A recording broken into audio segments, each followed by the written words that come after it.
नमस्कार।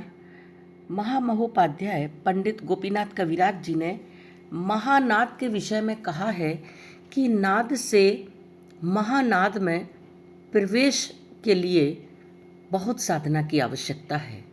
वर्णात्मक शब्द वर्ण भाव परिहार कर ध्वनि रूप में परिणत होते ही नाद की उपलब्धि होती है। नाद की उपलब्धि होने के साथ साथ मन क्रमशः शून्य, सूक्ष्म और शुद्ध होने लगता है, किंतु खंड मन महामन में परिणत नहीं होता। नाद से महानाद में प्रवेश करना आवश्यक है। महानाद का उन्मेष अनुभव न होने पर गुरु या चैतन्य का संधान कैसे प्राप्त होगा? जिसे उन्मनी भाव सोचा जाता है वह ठीक उन्मनी भाव नहीं है। उन्मना शक्ति के आविर्भाव के समय अभी नहीं आया है, ऐसा मेरा विश्वास है। खंड मन के बदले अखंड मन का परिचय पाकर उसका विश्लेषण पूर्वक अंतिम विवेक मार्ग की सहायता से विशुद्धतम कैवल्यावस्था का आभास प्राप्त होता है। इसके बाद परम पुरुष के विशेष अनुग्रह से उसी मनोभूमि के अतीत केवल आत्मसत्ता में, जिसमें जड़त्व का संस्पर्श मात्र नहीं रहता, उन्मनी शक्ति का विकास होता रहता है।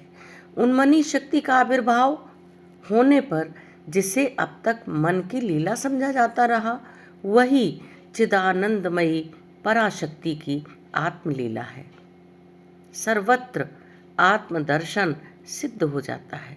सब कुछ आत्मशक्ति का स्फुरण है, यह पहचान में आ जाता है। जड़त्व, अज्ञान और काल का विभ्रम तिरोहित हो जाता है। अधोदृष्टि समदृष्टि रूप में परिणत न होने तक जड़त्व से मुक्ति नहीं होती। न समना शक्ति के ऊर्ध्व में जाया जा सकता है। तदंतर ऊर्ध्व शक्ति की क्रिया न होने तक उन्मनी शक्ति की लीला का अनुभव करने का कोई उपाय नहीं है। अभिमानशील जीव किसी कौशल से उस अवस्था को प्राप्त नहीं कर पाता। ऊर्ध्व लक्ष्य होने पर यथा समय उसे मजबूर होकर आना पड़ेगा। जो सत्य है मांगना नहीं पड़ता। योग्यता अर्जित होने तथा काल पूर्ण होने पर बिना मांगे प्राप्त किया जा सकता है।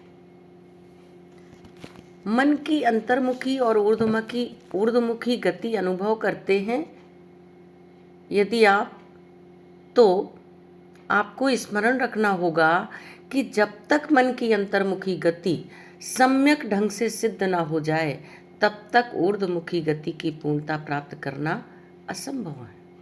अंतर्मुखी गति का उद्देश्य है विचलित मन को एकाग्र करके मन की स्वभूमि में उसे प्रतिष्ठित करना। मन की आत्म प्रतिष्ठा सिद्ध होने पर ऊर्ध्व शक्ति स्वभावता अवतीर्ण होकर उक्त स्थिर मन में पतित होता है। फलस्वरूप स्थिरीकृत मन ऊर्ध्वमुख की ओर आकृष्ट होकर उत्थित होता रहता है।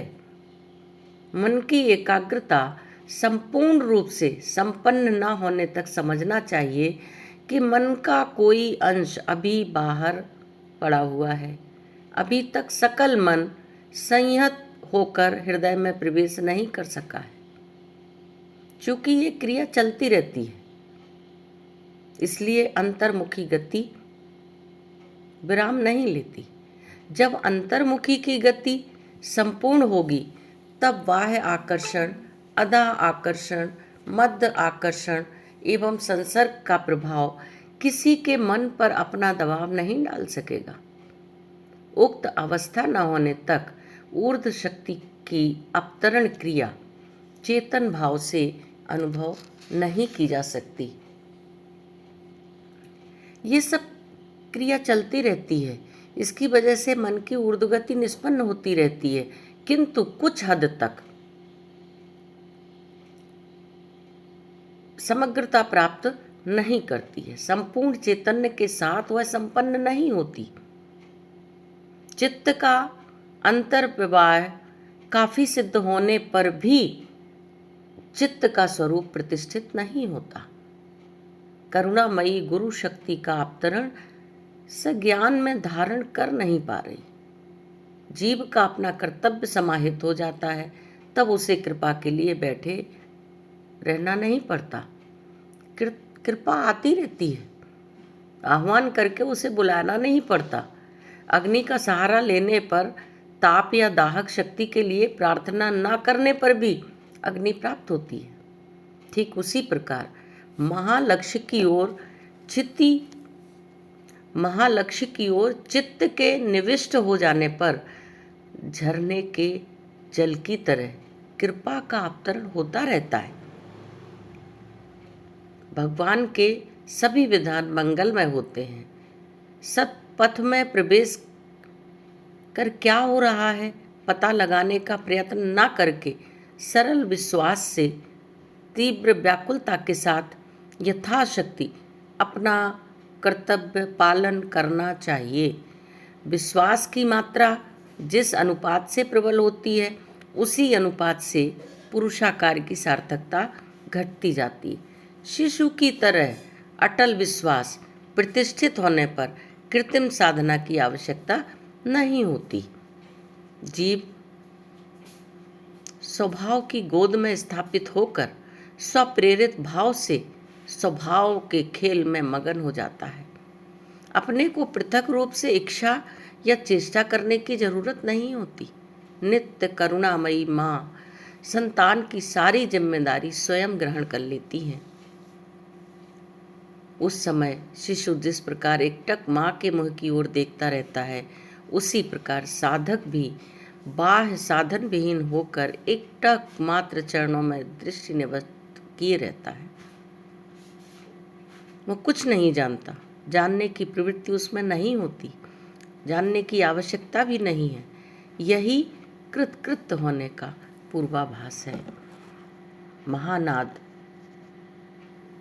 के लिए खंड मन नहीं, अखंड मन चाहिए, महामन चाहिए। गुरु या चैतन्य का संधान चाहिए, उन्मनी भाव चाहिए। खंड मन अखंड मन में जब परिणत हो जाएगा तो महानाद की अनुभूति स्वतः ही होगी। ओम शिव।